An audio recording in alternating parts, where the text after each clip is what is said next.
And maybe I can start with the story of how I ended up with it, okay? My Aunt Darlene Jones was cleaning her basement out before she moved to Niemont. And it was at a point of time when she was struggling with her memory. And she called me one day and she said, Doris, I have something here that's either for the church or for the lodge, because Jim, my husband Jim, is a member of the lodge, and Frank Jones was a member of the lodge, so she thought this had to do with the lodge or the church. So I went out and looked at it, and I opened up this satchel and I saw these records and I was overblown, and I said, Darlene, this doesn't have anything to do with the church or the lodge, but I think it needs to go into the museum because there's important records here. And she said, oh, okay. And she says, well, maybe I'll just hold on to it for a while. And I was hoping that she would give it to me so I could give it to Brady, who would know what to do with this. Well, about 2 weeks later, she called me again. She says, Doris, I have something here for the lodge or for the church. I went out there, and that time she gave them to me. And then from there, I gave them to Brady to look at. And I would say I'm pretty sure that Darlene got them from my grandfather, Albert Nelson, who was a member of the Hinsdale, Genevieve, however many names are on that telephone cooperative. He was very instrumental in getting that going. And he was also one who did a lot of financial records. He kept track of financial records. Not only for this, but for other things in his life. So I think that's how he may have ended up with it. And Darlene, being the youngest in the family, spent a lot of time just she with her dad and she with her mom, because she was the youngest and the others had grown up. And she helped him with that. And so that's how she ended up with them, I think, is how she obtained those records, these records of the Hinsdale, Genevieve. Teeny slash bar. They changed it at one point. A lot of those communities up there, yeah. Telephone cooperative. And what struck me when I first looked at it, the first date I saw on something was 1916. 1916. And they homesteaded up there in about 1910, 1911, 1912, in those years. So not long after that, it became very important to get a telephone service up there. And they worked at doing that in what we would probably call very primitive situations. So that's how I came upon this. The following is an excerpt from They Thought the Land Was Free, the story of Hinsdale pioneers, compiled by the Hinsdale Women's Club.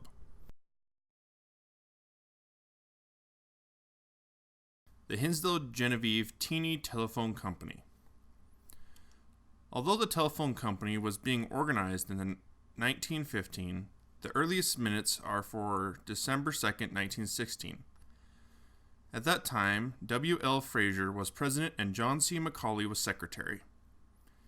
In June of 1917, W.L. Fraser was given permission to run a private line to Mrs. E. Fraser.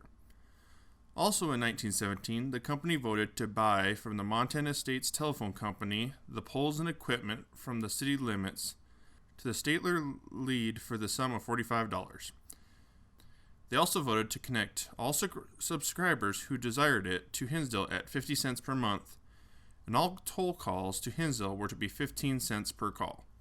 In June of 1917, a second annual stockholders meeting was held at Genevieve, and the bylaws were amended to read, "Annual meeting could be held any place decided at the previous meeting."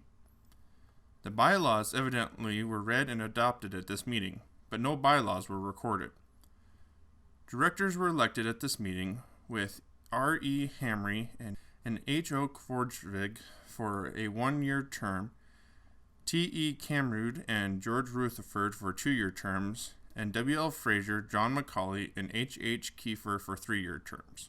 At a directors' meeting, W.L. Fraser was elected president. George Rutherford vice president, John Macaulay was re-elected secretary, and H. Kiefer was elected treasurer. In 1917, they were still trying to locate the line into Hinsdale. A motion was made that only emergency calls go through Central between 10 p.m. and 5 a.m. It was also decided that 10 cents should be charged for each Central call that went through. It was decided a stockholder could have a second phone for a tenant house if he furnished the material himself for the extension. In 1919, all bills that could not be collected were to be put in Thomas Diggins' hands for collections. At this time, Donna Macaulay was made assistant secretary. Also, it was decided to change the name from Hinsdale Genevieve Thoeny Rural Telephone Company to Hinsdale Genevieve Bar Rural Telephone Company. In May of 1919, the company incorporated for $20,000. In July 1919, Harvey Burns was elected to replace George Rutherford and William Arndt to replace T.E. Cameron. John Macaulay resigned, as did W.L. Fraser. E.A. Anderson was elected to fill Fraser's office, and F.H. Hopwood to fill the vacancy left by John Macaulay. The next business was about furnishing telephones to the schoolhouses. The telephones were to be owned by the school districts. At this meeting, it was stated that shares of stock would remain at $125. In 1920, H.L. Burns was elected president, with Albert Nelson vice president and E.A. Anderson secretary-treasurer. It seems from the minutes that this rural telephone company was having quite a time getting into operation. Some assessments weren't paid and some material was not paid for, and many in the North Country were notified they had to discontinue the use of the fences and install poles. Shares of stock were already being sold. Danzelson to Woolridge and Mitchell to Underwood. By 1922, Roy Jones, Bill Arndt, Fred Myers, and Halverson seemed to be the only ones attending meetings. Each time bills had to be allowed for poles, wire, or labor. Also at each meeting, someone was in debt to the company. At this time, Roy Jones was secretary, but by 1926, E.J. Adkinsons had been elected to the job, and Vince Waltz was president. In 1929, the directors voted to raise the yearly dues from $6 to $10. The fall of that year, August Enselet asked that $1.50 be deducted from his central dues for poor service. This was disallowed. He also asked $5 for 2 men for 1/2 day's work. The company allowed him $3. In 1930, August Enselet was elected president, with Ed Johnson re-elected secretary. One of the largest stockholder meetings was held in 1931, with those present being August Enselet, H.L. Burns, J.C. Macaulay, William Whitaker, J.F. Tuttle, Henry Lick, E.A. Durrett, Martin Halverson, Roy Jones, F.H. Hopwood, Fred Myers, Charles Kelly, Ole Svalheim, Ted Thompson, and Lewis Ward. August handed in his resignation, but it was not accepted. It seems it was uphill work getting the line built and collecting what each subscriber owed. Some phones were removed almost before they were in working order. At one meeting, Fred Myers paid for a horse which he got from John Dartman as pay on his bill. By 1944, the telephone line had not been extended beyond the Svalheim Lick corner. At this time, the company was leaving it up to the Thoeny people to build their own lines themselves. From 1944 to 1958, there were as many as 30 subscribers. In 1958, they voted themselves out of business, and many joined the RTA. The telephone exchange in Hinsdale was operated by Mountain State at the time the rural lines were being built. It was located just east from where Tom Nelson now lives. It was a small building with a switchboard in the front and small living quarters in the rear. Some of the operators were Maud Seeley, Louise Olson, Violet Mustron, Pansy Bunsey, and Madeline Ortwin, to name a few. Many others were employed there too, but memory plays tricks and their names cannot be recalled. In these days of easy and rapid communication, it is hard to visualize the problems the rural telephone companies had to combat in order to get their lines through. It's very nice now to have RTA or Mountain Bell to provide our telephone service.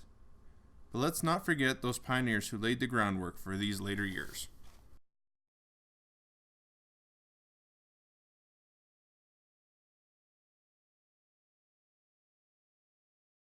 And it's interesting that they strung them along the fence lines. Yep. I mean, think of how cheap and easy it was. Yeah. And how quick. Yeah. You didn't have to wait for utility poles to be put in. It's just And right I know there. in there it talks about the North Country was awful mad when they made them take out their personal lines. Because those, they just maintained themselves. Yeah. Everything else you had to pay once it was part of the company. Yep. Yep. Yeah, that book's got some pretty nice. Yes. And so, where did you say that house was?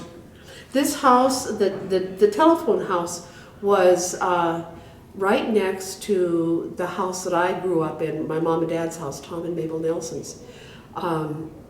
And it was, when I was growing up, first of all, I remember Daniel and Francine Jensen living there. So, you know, the Nelson kids and the Jensen kids, we played and had all sorts of good fun. And then when they moved to the house down the street there, Wayne and Doris Laycock lived there. And then when my dad decided to build his garage, they moved that house down there, and Pete Mogan lives in it now. Okay, so it's not the original location, but that's the original house. Yeah, that's house was the telephone house, and that's where it was built. But it had been moved. And so that would have been probably pre-1916 then, huh? Because that would have been for in town as well, I'm guessing. Yeah, it was in town. I would have to look at that other book that we've worked on with my dad's maps to see when that house was built. Yeah. I'm sure I should look at this. Well, you don't need to go very far out of town to see a couple of the poles. Go through our place on Rock Creek there, where you get funks. There's 2 old poles that are falling down. Those are still from that. Oh. But up on that Walsh place there, south of Remix, you know, where there's a line that went across there, and there's still some of the wire along the fence line, but I don't even know if there's any poles left now, but there's still some wire. And going over to the Olson place, any of those poles that was part of it too. Oh, really? But all of the wire pretty much got salvaged because it was number 9 soft wire. And It was worse and it was malleable. Okay. Everybody used it for post clips or whatever, you know, and yeah. Yeah, we Good actually have wire. some splices and stuff here It even. was all galvanized wire. I'm not sure what that piece is. I know that would be for splicing. And I used to be able to tell you where there was 3 or 4 cases of insulators. But well, I've still got some of them. I use them for set line sinkers. There used to be work well for several that. cases of them in the Fraser place, in that Oh. shed. They were clear insulators, but I've got several of them. Yeah, I know the records say that Fraser was pretty big in the company early at the same time as John. Yeah, way back at the beginning.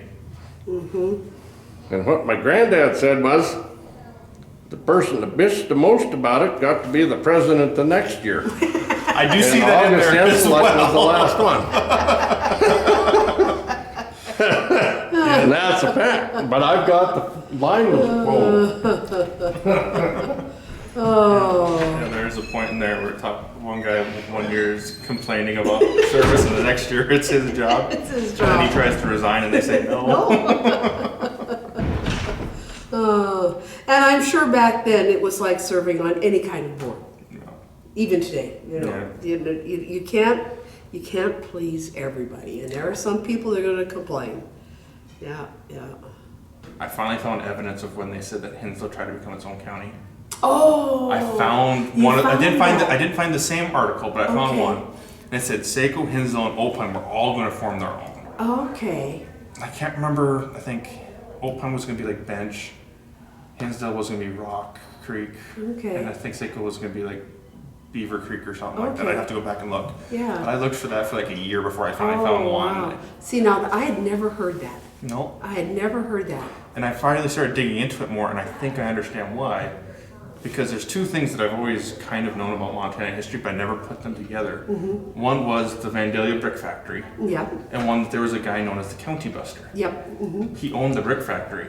Oh. He wasn't originally from here, but he did quite a bit in Glasgow, ended up living in Vandalia for a while, owned the brick factory. You make a new county, there's a new county courthouse, he'd get those And you're going to have contracts. to use bricks. Yeah, so it's Yeah. like, well, that makes a lot of sense. He was probably trying to get these 3 close places to do that. But that's kind of cool, because I've always wondered, there's a lot of bricks around. Like, I don't know if some of the original, like down in the shop and stuff, of the school where those bricks are from. I don't know if those would be Vandalia, but I know that's several courthouses around the state. Yeah.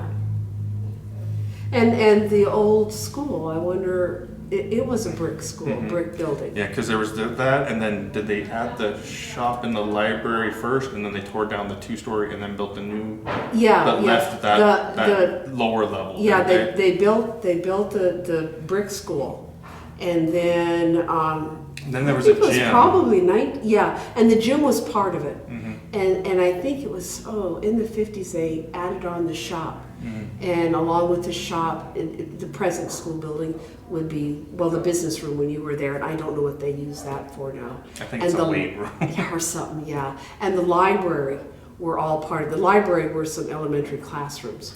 Okay, so I can imagine those and that probably was weren't truly from there. like- I'm sure that brick factory closed down by the time of, Yeah. by the end of the counties breaking up. Yeah, And the yeah. Depression. So and I World doubt War II. if those bricks. But maybe came. the original one was, which I mean, I Yeah. think that's where a lot of the bricks that people just have are from, right? Because From tearing down the old school. yeah, Yeah. because we have some. People got they tore down the school. You could go. They were invited to come and get bricks. Yeah. Everybody had a little pile of bricks in there. Oh yeah, I used to play with them. Yeah. When Kay was our ag teacher in junior high, she actually asked around. We got enough. We built a little patio out back behind the school. I think Yeah. we put it down a little too deep, so grass is kind of going over it. But Yeah. That was a fun summer tearing down the school. it was also a lot of fun when we went to put in the greenhouse, because we put in a cement foundation and we hit the old foundation of what I'm Okay. assuming would have been the gym. Well, I'm thinking about the greenhouse now. Because the school sat right on, the old school sat right on the bank there. Oh, okay, so that would have been the foundation of the gym- old school. The then. gym came out this way. Okay, so the gym would have been kind of like little recess football field kind of area. Yeah, would have been where the gym was. Because then we hit foundation, and evidently they just piled it in and went over it because there was rebar and hunks of metal and all. But Yeah. if we had gone 20, 30 feet to the east, would have missed it. Yeah, But yeah, that made digging that Yeah. a lot harder, and we're off topic. yeah. But that's how these stories kind of go it's together too. It's all connected. Yes. Yeah, it is interesting.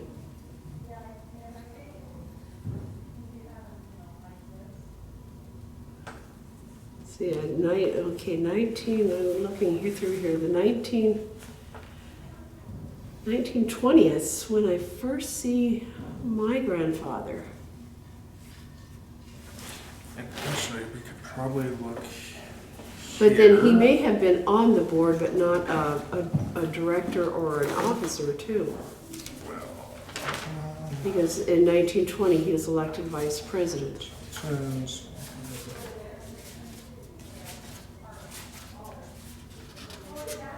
Here we are. So that would be about accurate, because it looks like he bought his stock July 19, 1919. Oh, 1919, huh? But that's when they actually incorporated. Oh, okay, and then started buying So he was stocks. one of the original. Okay.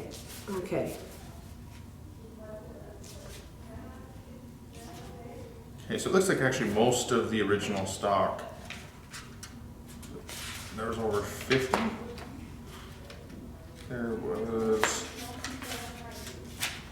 Looks like there was 52 original stocks sold. Okay. And then there was a few left in the 20s, all the way up to about 40s. All right. But I know that some of these have on the back that they were sold from one person to another. Oh. So I think there's maybe, was it some 71, I think, or something like that, stubs that are filled Okay. out. So that's probably how many stocks there were, but there were multiples, there were more stockholders over time than that.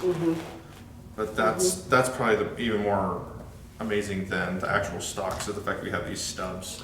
Right. So it's Filled up, stubs filled Yeah. up, yeah. Yeah. Yeah. Yeah. That's I know interesting. these are splices. These are some sort of insulators for. Yeah, and you know, and it's interesting that these little odd things were in that satchel. They're some of the things used for fixing. For awful interesting. Yeah, they are. They are. But for something like this to have survived, you know, it's 100 years now. Oh, yeah. Over 100 years. That's something I find very interesting is just the different types of paper. Oh, like, uh-huh. like a lot of the like copy and receipt paper is so thin. Like this is actually one of the thicker ones. Some of like the bills and things, like people were saving on paper. And I didn't look specifically if it was during the Second World War or not, but Well, it was then. people were just more conservative of resources, No. you know. And no one was Because- buying reams of paper. back No, then. you didn't have reams of paper. Yeah. And of course, this with the First National Bank is interesting too. Yep, there's a few different invoices and records and stuff from different companies. There's a few from the Tribune. Oh, for when really? Because they had to advertise their annual meetings. Oh, yes. And so yes. there would be receipts, Yep. and I think there might even be a newspaper clipping or two Yeah. of that. So, you know, here's Hinsdale Genevieve Thoeny Telephone Company, and this is May 17th, 1958. And that's interesting that that's what's on there, because I think by the time they actually incorporated, they had already changed it to Hinsdale Genevieve Bar. Oh, uh-huh. But they must have already opened a bank account Yeah, under the other yeah. name. Yeah, and this Because is, I think they realized pretty quickly that Teeny was a little too much ambitious to get up there. yeah, right. And I mean, I'm sure even by the 30s it was starting to dwindle up there because the Yes. railroad never went through. Yeah, and homesteaders are moving out. I've always wondered what it would have been like if it had at least made it to Teeny instead of stopping at Old Pine. If there would still be something up there, or at least a better road. Yeah, a better road, yeah. And seeing my grandfather was treasurer in 1958. Yep, there's lots of his signatures. Yeah, and so he probably just ended up with the stuff. Want to look at anything, Mom? I gotta run home and check my sheet real quick. Okay, must be on It must be laminate. So, Oh yeah, yeah. that's an empty checkbook right there. Now that I look at it, right on the bottom Oh, here. yes, yep. it Because I know is. that's the ledger. Yep. And there's a lot of different records here. Some of them are for checks, some of them are by account. There's Yeah. actually a few different places that I have lists of telephone numbers.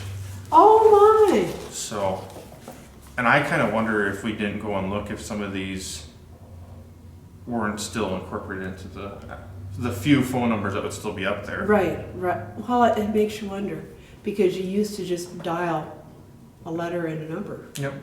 And the one that still makes me laugh, and looking back, I believe my great-great-great-grandfather, Albert Qualley, I'd have to go back and double check that. He was in his older years when he came up here and homesteaded up there, had a telephone. But then he died, and Olaf, his grown son, came up here. Take that back. I believe Olaf was Ole's brother who came up here with them. So it was Ole and Olaf. I want to say Ole was my great-great-great-grandfather, and Olaf was great-great was the one that married Donna, I believe. Okay. I have to go back and double check now. But when he came up here, I don't think they lived up there very long. I believe they spent a little more time on the farm that they had in Tampico. Okay. But as far as I can tell, he kept his stock, which involved a yearly due. Oh, Always okay. paid it, but he doesn't have a phone number. So Didn't have the phone there. as far as I know, Olaf never used the phone, had it disconnected, but he must have Just thought it was. Thought it was important Yeah. enough to have it, but yeah. Yep, and I believe actually Donna McCauley, who he later married and became my great-great-grandmother, was secretary at one time as well. Okay, yeah, So she was yeah. also active in it with Yeah. her dad at the time. Yeah. So there's one list. There's a couple others in some of these. I believe one of these ledgers actually has person by person. I don't think it's, this one's year by year. Goes through, and I think where it says $6, I think is their yearly Oh, due. their yearly dues, yeah. And then they had a cost per, I believe it was calls outside of outside of the party lines. Yep. Because there, I think you just rang a certain number. Because I don't think that you had a.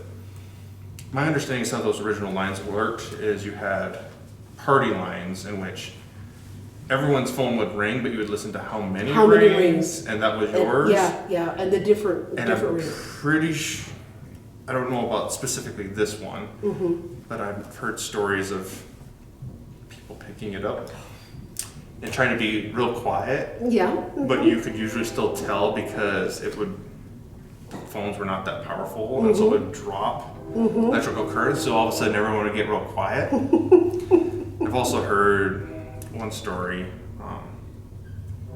Calton Noe told me about when he was growing up. I believe his dad tipped a tractor or something and was stuck. I don't believe he was in super immediate, but he was stuck. And he told Calton, who was still quite young at the time, I believe, run to the house and call for help. And he gets on there, and there were two older ladies visiting back and forth, and so I need to use the phone, get off. He's like, they kind of scolded him a little bit because how dare you, and my dad is stuck under the tractor, get off the phone. Because he said their phone line was always tied up from people just visiting with each other. Yeah.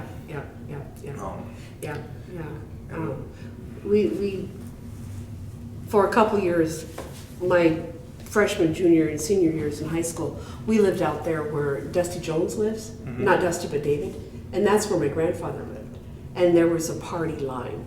And, phone would ring, and it'd be your ring, and you'd pick it up, and you'd, talking to my friends about schoolwork and stuff, and I was always admonished, don't be on there too long, someone else may need to use that phone. And we'd get to talking about things like kids do, and pretty soon you'd hear someone pick up the phone, and you knew they wanted to use it, so I was like, oh, I gotta go, so hang out. Yeah, it was a little bit different, but I would think my generation's the last one. We kind of had some semblance of that is when they started using internet on the phone lines. Oh, yes, yep. And you'd either be on the internet or you could be on the phone. You couldn't be both. Both, no. And it would, No, you'd call no. someone, I believe, that was on the internet, and you just got dial tone. Yeah. So it's a little bit different, but I Yeah. think that kids from the 90s earlier kind of understood a little bit. I haven't looked at this one too closely, but 58 is when they dissolved, isn't it? This was right in the front. I think it probably Share was. of old telephone company funds. So I think this is when they disbanded. They went through, and this is the payout they got at the end $35. out of their original 125 Yeah. plus inflation. Yeah. But I believe, I don't know if they Yeah. then got shares in the rural telephone cooperative or company that bought them out, or how that worked. Yeah. But I believe these must be all the people that were still On it. Well, see, there you go. and not taking new phones. So these were all the Okay. people that, Didn't take new so phones. Olaf didn't. Yeah. Richard Eaton. Eaton's, but the Stiley share. So Oh, I bet okay. if we went up here, I don't think those are alphabetical, but I bet if we looked, there might, Eaton. So he Okay. evidently must have bought Yeah. that other share. Didn't want a telephone there. That's Yeah. interesting. Yeah. I hadn't really looked at this one closely, Okay. but I'm guessing that's what it is because that's that date, right? Right, That's yep, right when yep. they did it. Yep, I think I know so. there's a few correspondence over. This took a couple years for them to do, I believe. Right. But there was you one. just can't just. Yeah, there was Yeah. one, I believe, where it said in the minutes we authorized to reach out and start the process, and a couple back and forths. And then there were some records to Mountain State Phone Company, I believe it was, Okay. telling them to start disconnecting some of these phones as they were shutting down their usage. Yeah. Yeah, but there's a few names on there I recognize. Oh yeah, me too. And some names I've heard all my life. AO and AJ? Or Are there two 1958. different Nelsons? I Oh, or is that a T? Would you say that's a T? It could be a T, but that's Okay. definitely different. A.T. Nelson could very easily be my dad because he was Albert Thomas. Okay, he was a. And no one knew him. Is that still technically a junior if your middle name's different? Not technically. Okay. Yeah. He always went by Tom. He always went by But he was Tom. actually an Albert as Yeah, well. his Okay. first name was Albert. In Okay, fact, so there's your grandpa and your dad are could have both been, on yeah. here. And it Interesting. could have been, but, you know, when my dad died, a lot of people didn't know his first name was Albert. Albert Tom Nelson. Yeah, Albert Tom Nelson. Yeah. I believe Bile was one of the first people in the phone company Yeah. as well. I believe he was one of the first Mhm. board. Tuttle's Tuttle? didn't live in town? Because didn't he own the... Harmon owned the newspaper. Tribune? Yeah, yeah. But there is a Tuttle place That's true. that Macaulays have. It's true, I forgot about that. Yeah, so, Yeah. so, and that's north of, there's And Halverson Arndt's. and Arndt. Bob McCauley. Mhm. A.O. Nelson, Gordon McLaughlin. I don't know a whole lot about Okay. that, but I do remember every Memorial Day at the McLaughlin, I believe, is one of the names they read. Yes, One of the veterans. yeah, That's yeah. one of Okay, Ellsworth's. see, that is a T because here's Tim Okay. and. Handwriting. Yeah, the handwriting. Handwriting's is a T. always fun. Yep, It's it its own is, language. it is, yep. Lee Lloyd, Ellsworth, Arnold, Uh-huh. Race, Licks, Lex, my Swanson's. great grandpa Magnus, Yeah, Edwin, which would have been his dad or his brother. I'd have to ask mom on that one. Edwin and Magnus, I think, were brothers. Richard the Bear, Johnny Logan. John Logan. Oh, I hadn't thought about that. He's probably the last living Oh, member of this. probably, Well, this, if we get a chance, it might be something to run out to him and Yeah. just say, hey, look what we Yeah. found. yeah, I didn't even think about that. yeah. Because, yeah, I don't think anyone else is on here. Snake Brook School. Another Crystal Nelson. Okay, that would And, be Bonnie Arnold's mom. Okay, and then there's also a W.G. Nelson, Adrian Nix. Okay. Oh, the name is escaping me. Canaans, I bet they got hooked up through Seiko probably Yeah. about that time, so they probably Quali Okay. and a Ziegler. Huh. Yeah, I wish I had seen this earlier. That's a really kind of an interesting list. Yes, that 'Cause is. a lot of this is a snapshot of the 20s, the 30s, the 40s, but this is late Yeah, 50s. the 50s. Yep. And it's Yep. a little bit more relatable to me. I've met a few of these people where it smells like cake. They're a few generations removed. Yeah. Yeah. A few generations removed. That's for sure. Yeah. Yeah, it looks like had about $1,000 when they closed shop, but they probably had quite a bit more of that infrastructure. Probably. And like some of their infrastructure, the wire, like Jim Oh. was talking about. Okay, so there's share of all telephone company funds, and then total amount due. each member. That's interesting. Yeah. So I wonder how they Because they've got dues and they've got credit credit from the rural telephone company. $2.50 each. Wow, that's a big one.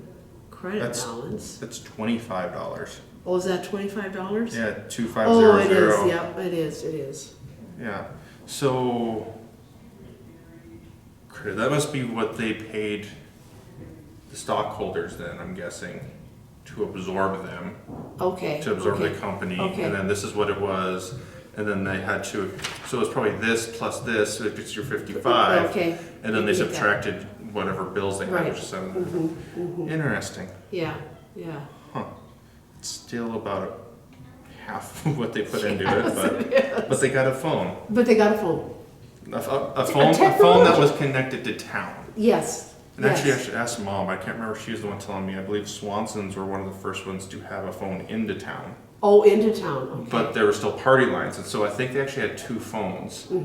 One that was on the party line that would go like to Eaton's and such, Okay. and one that went to They town. went to town. So if someone really needed, they could call Swanson's and have them relay a message. Yeah. I think Mom knows more about that story Yeah. than I do. Yeah.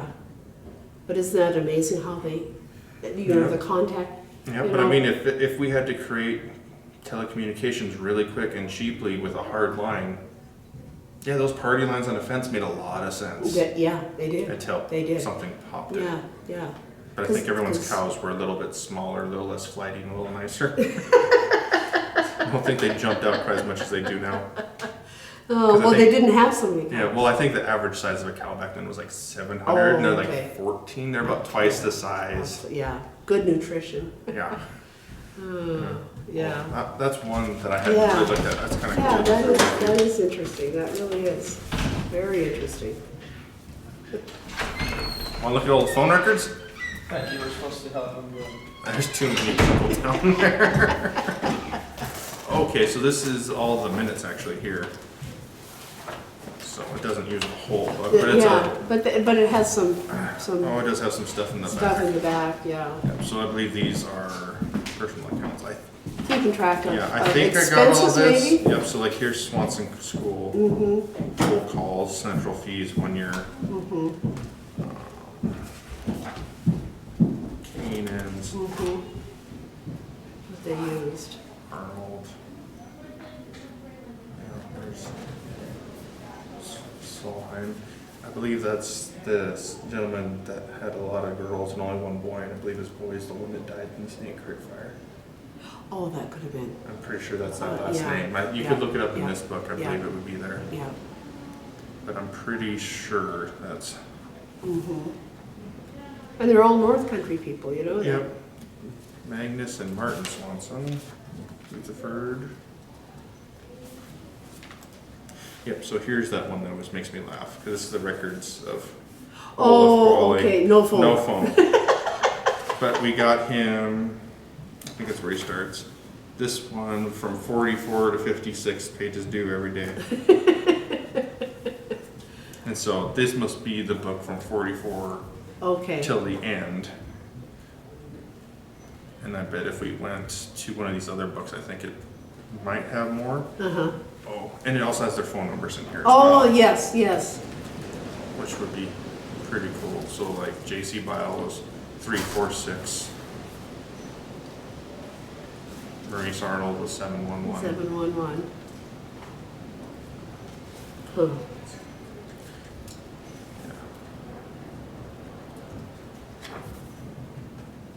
Lester Johnson, 310.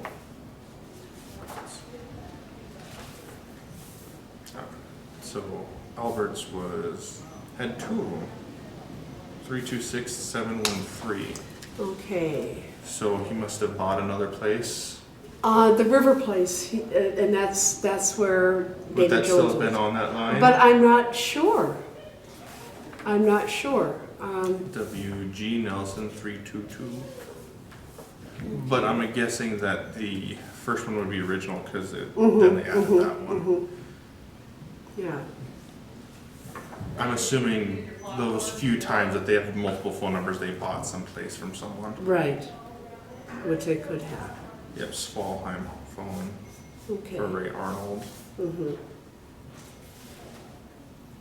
There's just so much information here. Oh. So, I mean, it's really kind of interesting because then you have people that didn't pay their bill or leased it out, and then the new person was supposed to pay their bill but didn't, but it's still on the landowners. and Just conflicts. like today. There's a lot. People struggle with sometimes paying their bills and understanding who's paying what bill. Quick question for you, Mom. Well, two. Swanson Ranch was one of the first ones to have a line into town, weren't they? For a phone? Because I thought it was you telling me that they had two phones.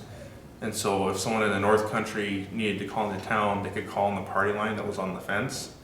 And then the Swansons could call into town if they had to. It could be. Yeah, it seems like I might have, I don't think I'm the one that told you that, but it seems like I might have heard that. Okay. And then Magnus's dad, and he had a brother, right? Grandpa's Swanson. brother, yeah. His dad was Martin. Martin. And his then brother was Ed. Edwin, okay. Yeah. Because I think we've seen both of them in here. I was just trying to keep straight which ones were which. And then they just have qualities as their first two initials. I'm like, crap, which one was Oli and which one was Olaf? Olaf was T. Yes, but Olaf was great, and Oli was his dad, right? Right. Yeah. Okay. I might have said that wrong at some point. Well, I just thought if there were initials, if it were OT quality, that would be, Yeah. So they My must, great-grandpa. Olaf and Donna must have moved to Tampico fairly yeah. early Yeah, I because don't know, honestly, I don't know for sure if they ever lived, they had to have lived. not very A little long while. because Ole had a phone and Olaf I don't think ever did. Mm. At least in the records of 44, I think we said through 58. So it was Ole was the one that was paying for the phone. Yeah, when line he first moved up there. and didn't have a phone, No, so Ole was the one that Phone moved with up there. He passed away, right? and then Olaf came up. His dad, Ole, did have a phone, but Oh, I then see. Olaf kept the stock, kept paying the annual dues of $6, Oh, I see. which But was didn't- like, But didn't have a phone. But didn't have a no, phone. I didn't have a phone up there. Up until the very end, he kept the phone, or kept the stock. He kept Why paying didn't for he it. have a phone? That's He interesting. didn't live up there, Oh, but he okay. kept the see. stock, and he kept paying. Right, So my assumption is him and Donna just thought it was something that was worth Yep. keeping around up there. And so up until 58 when they disbanded, they paid that $6. Not too, that's that is a neat. it has little- phone numbers and he doesn't have one. No phone. Yep, Yep. I'm not sure what year that would have been. We probably could have looked at it. that is cool. But it's got Biles and Licks, Grandma John. Grandpa John. Grandma Swanson. Grandma Qualley evidently worked as secretary, I believe, for a little while. Oh, It says that in the book. Seeley's Martin. Yeah, that's it's cool. there's some awful cool stuff in here. Yeah, I bet the museum would love to have it. Yeah. Just need to make sure that I got everything copied first, because it's not gonna be fun to say, "Hey, I need it back." Yeah, But but they I would think probably I think I understand. did a pretty good job of going through all of it. But yeah, those stocks are so cool though. Yes. See all the But yeah. stocks. Okay, I'm glad we sat and looked at that one paper because I'm sure I'd seen it before. Mm-hmm. I never really sat and looked at it, but that's probably the last piece of paper. I think, yeah. Other than maybe writing some of those checks. Yep. Yeah, and then there's just lots of receipts and correspondence. Mhm. There's Little- a pack of what their bills looked like. Yep. Which probably came from the Independent, or or Hinsdale Tribune. Yep. Yep. Yep, they printed a lot of stuff. Yep. Yeah. First National Bank book. Yeah, there's all sorts of Yeah. letters and stuff here. I think there was a lot of bills from, I want to say it was the Mountain Telephone Company. I could probably look in there and find it, but I believe that's who they went through for out-of-area calls. Oh, okay. So there was a lot of bills for that. Mm-hmm. And I think they actually had a standard fee for maintaining party lines as well, so that was part of, I think, their annual dues, is they had to pay so much. Mm-hmm. So that was, there's so much stuff in. Yeah. You just keep looking like, yeah, here's some of that paper I was telling you about. I mean, it's Just, like yeah. tissue paper. Tissue paper. That's what it Yeah. was. Onion paper. This is the kind of paper used to make copies. You know, Oh, you had because you could had do carbon copies. carbon copies. You had the black piece of paper there, and you had probably maybe a yellow one on top or Yep. a different color, and then So this file was bills and Copy, statements, yeah. so different Farmers Union Oil and Supply, I think that's for some posts. There's quite a few correspondence in here, them asking different places, I think even as far as Libby on pricing of posts and stuff. Which I think we're actually not too far off of what farmer sized posts cost Oh, already, okay. so I don't think the price of lumber has really changed all that much. But they probably work a lot better. yes, Yep, yeah. Mountain States State Telephone and Telephone, Telegraph Company, yeah, that's a lot of their correspondences were with them, Yeah. debating certain things on bills and, asking them to disconnect phone lines, especially near the end. Okay. I'm not sure if I can find it again, but I know there's advertisements for posts. Oh, yes. Somewhere in here, I know I had the, but I'm pretty sure were their bylaws. Okay. Not that I sat and looked down too much, but there's so much stuff. Oh, yeah. Lots of stuff. Yeah, so. Yeah. In one of these piles somewhere is the bylaws. I don't really feel all that inclined to go digging for it too much. Yeah. Yeah. But yeah, there's some correspondences from one person to the company about reducing bills and stuff like that. But Yeah. anything in particular in here you want to go over and see while we're digging through it? No, these are all the stocks. Are there any All of the those? stocks. Yeah. Any of those in particular you'd like to to look at? It's just interesting to see. There is, I think, Some one of the copies of latest ones says Mrs. Marie Eaton, which Okay. I want is, That would be, would that be Mary Jo? Bear's mom. Mom? Okay, that's what I was thinking, but she didn't get one till like 44 or so. Oh, okay, I'm not entirely sure. yeah.